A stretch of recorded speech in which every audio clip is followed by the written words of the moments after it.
Right now, you are one of the strangest animals that has ever lived. And the strangest thing about you is the thing you notice least. Your skin is bare. Look at almost any other mammal on Earth. A wolf, a mouse, a lion, a bear. Look at your closest living relatives, the chimpanzees, covered head to foot in thick dark hair. Now look down at your own arm. Smooth, exposed, naked. You are the naked ape. And for a long time, nobody could explain why. Most people assume the answer is simple. Fur got in the way, so it faded off. The way things you no longer need tend to disappear. But the real answer is far stranger than that. Losing your fur was not a small cosmetic change. It was one of the most important survival upgrades in the entire story of your species, and it quietly reshaped almost everything about what it means to be human. Here is the first clue, and it changes the whole question. You did not actually lose your hair. Count the hair follicles on a patch of your skin, and you will find roughly the same number a chimpanzee has on the same patch. The little factories that grow hair are all still there, packed across nearly your whole body. What changed is that your ancestors switched most of them down to producing hair so fine, so short, and so pale that it became almost invisible. The machinery survived. The fur did not. So the real question is not why your species threw its fur away. It is why evolution went to the trouble of keeping millions of hair follicles and then quietly told almost all of them to stop making a coat. Why would a mammal do that? Why leave the factory standing and switch off the product? And there is a second clue, stranger even than the first, and it is hidden in the way every single human being begins. Before you were born, you grew your fur. Around the 4th or 5th month inside the womb, a developing human is covered, head to toe, in a fine, downy coat of hair called lanugo. For a few weeks in the quiet dark, every unborn child wears the very pelt that the adults of your species gave up. And then, usually before birth, that coat is shed and quietly reabsorbed, and the baby is born bare. It is as if your body, right at the beginning of life, briefly tries on the ancient coat and then lets it go, exactly the way your ancestors did across 1,000,000 years. The fur is not gone from your instructions. It is still written into you, right there at the very start. To answer that, you have to travel back somewhere between 1 and 2 million years to the open grasslands of Africa and to an animal caught in a very specific kind of trouble. Your early ancestors had come down out of the shaded forests and out into the savannah. It was hot and it was bright and there was very little shade. And they were beginning to do something that no ape had ever really done before. They were walking and running upright across long distances under a burning sun in the middle of the day. That combination turned out to be a problem your body had never faced, because muscles, when they work, produce heat. A brain, when it runs, produces heat. And a thick coat of fur, wonderful for trapping warmth on a cold night, becomes a death trap when the body underneath it is trying desperately to cool down. Overheating is not a minor discomfort. Let your core temperature climb just a few degrees too far and your brain begins to fail. For a hunting, roaming, upright ape in the open heat, cooling down was not a luxury. It was survival. A biologist named Peter Wheeler spent years working through exactly this puzzle. He showed that standing and moving upright already helped a little. A body held vertical catches far less of the midday sun than a body held horizontal on 4 legs, and it lifts more of your skin up into the cooler, moving air above the baking ground. But that alone was not enough. To truly survive the heat of activity in the open sun, your ancestors needed to lose the coat that was holding all that heat in, and they needed to invent a better way to cool themselves down. They found one, and it is running down your skin at this very moment. Look closely at your body, and you are covered almost everywhere in tiny openings called sweat glands. You have somewhere between 2 and 5 million of them, far more than almost any other animal alive. When you get hot, they release water onto your bare skin, and as that water evaporates, it carries your heat away with it. This is one of the most powerful cooling systems in the entire animal kingdom, and it only works properly on skin that is naked. Try to sweat through a thick pelt of fur, and the moisture just soaks the hair and sits there, useless. Strip the fur away, and suddenly your whole surface becomes a radiator. This gave your ancestors an almost unfair advantage, one that the anthropologist Daniel Lieberman has studied in detail. It let them do something spectacular. It let them hunt by simply refusing to stop. Picture it. An early human sets out after an antelope in the heat of the day. The antelope is faster in a sprint, far faster, and it bolts away easily. But the antelope is covered in fur, and it cools itself mostly by panting, and it cannot pant while it gallops. So it has to stop in the shade to cool down. And every time it stops, the naked, sweating, endlessly walking human catches up. The chase goes on for hours. The human keeps sweating, keeps cooling, keeps coming. And eventually, the animal, unable to shed its heat, simply collapses, overwhelmed, brought down not by speed or strength, but by temperature. This is called persistence hunting, and small groups of humans still do it in the hottest parts of the world today.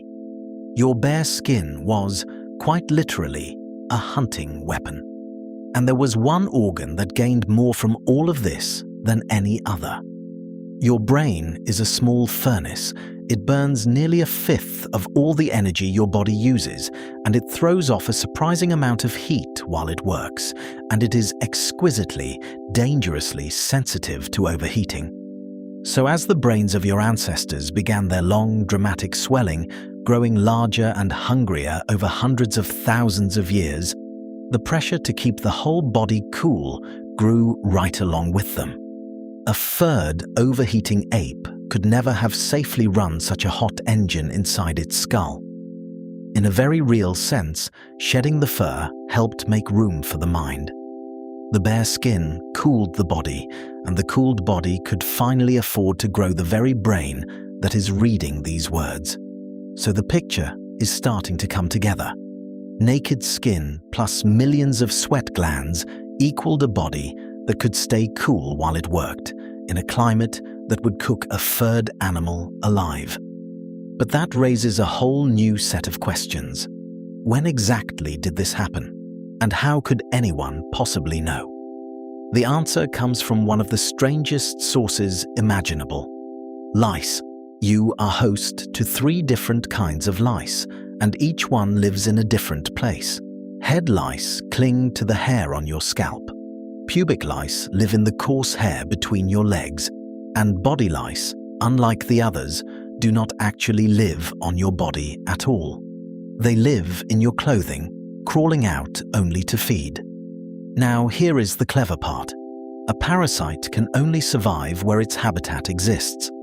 And by studying the genetics of these 3 kinds of lice and working out when they split apart from one another into separate species, researchers can read the history of your skin like a fossil record written in tiny insects.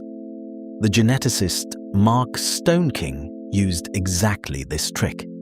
The split between head lice and body lice tells you something remarkable, because body lice need clothing to live in. If body lice evolved into their own separate kind, then clothing must already have existed for them to move into.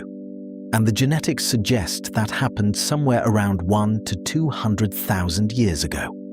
But the loss of your fur came long before that, deeper in the past, back in the time of an ancestor called Homo erectus, likely more than 1 million years ago.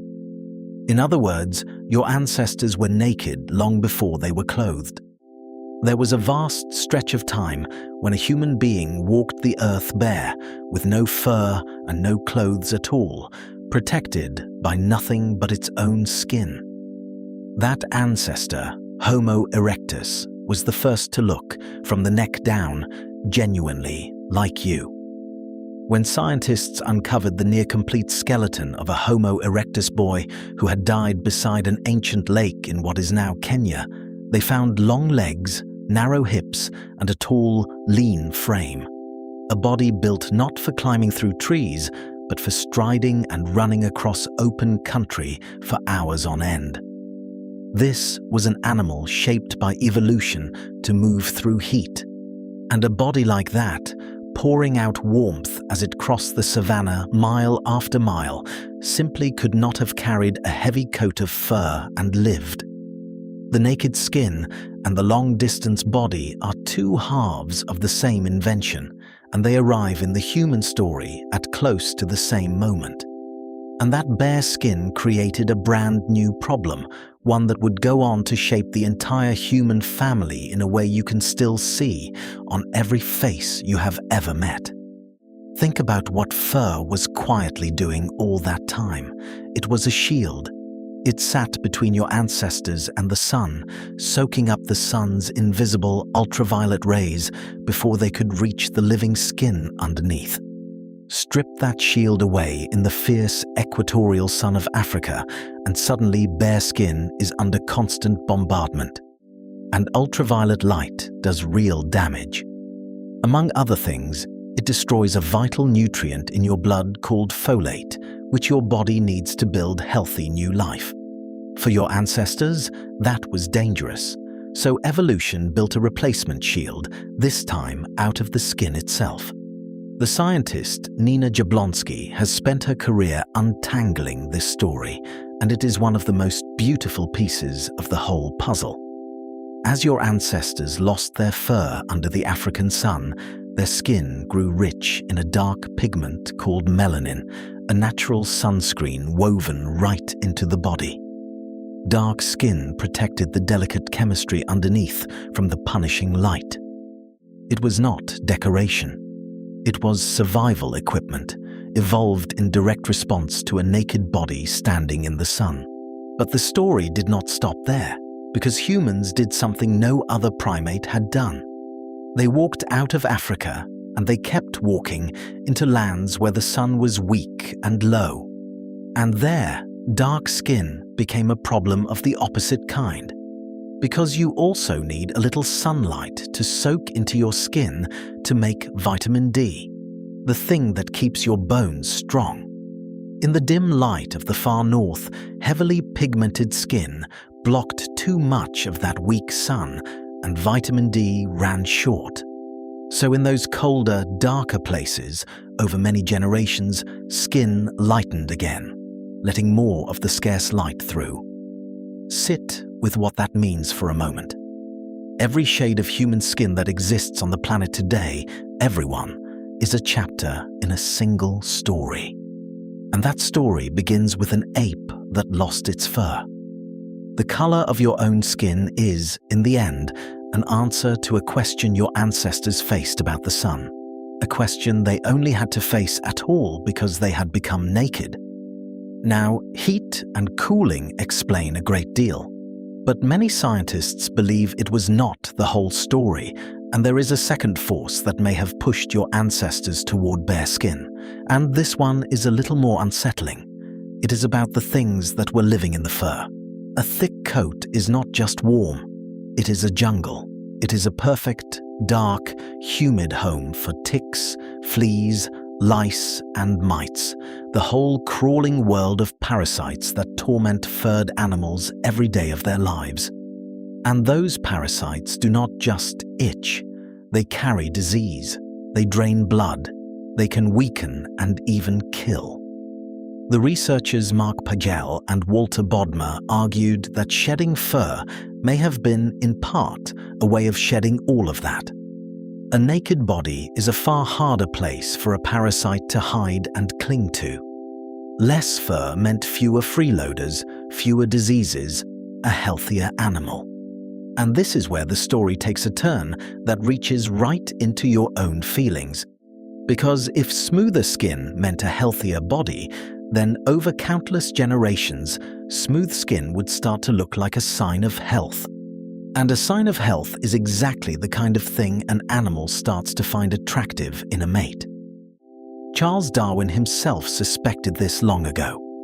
He thought that much of human hairlessness came down not to sweating or hunting at all, but to sexual selection, to simple mate choice, to ancestors preferring partners with clearer, smoother, less parasite-ridden skin, and passing that preference down the ages. Which means that some part of the reason you are naked may be that, for 1,000,000 years, naked was considered beautiful. Now, whenever a mystery is this deep, strange ideas grow up around it. And the most famous strange idea about your bare skin is worth pausing on, because so many people have heard it.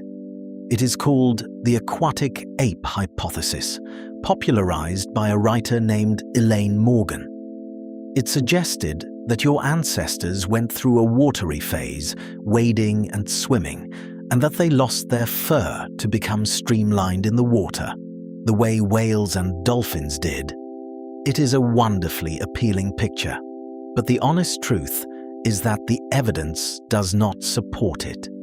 There is no fossil trail of a swimming ancestor, and the heat, the sweat, the parasites, and the lice tell a story that stays firmly on dry, hot land. It is a lovely idea. It is simply not what happened. So your ancestors went bare. But here is something you may never have noticed. They did not go completely bare. And the few patches of hair they kept are not random leftovers.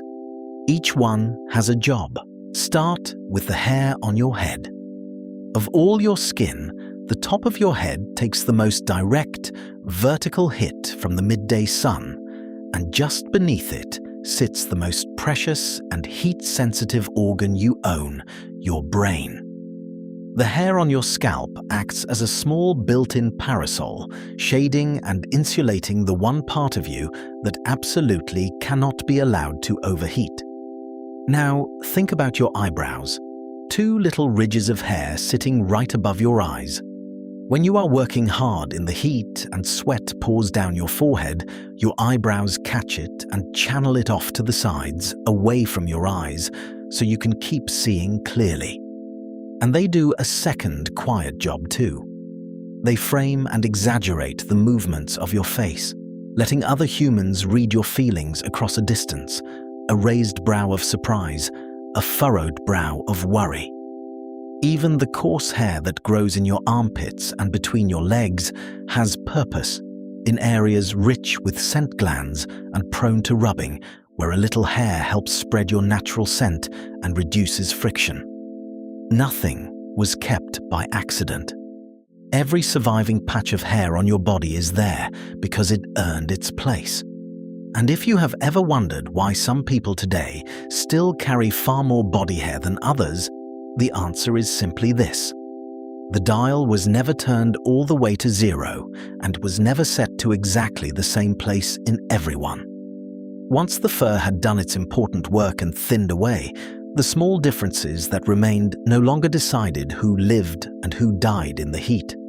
So they drifted, and they varied, and they became just another way that human bodies quietly differ from one another, like height or the color of your eyes.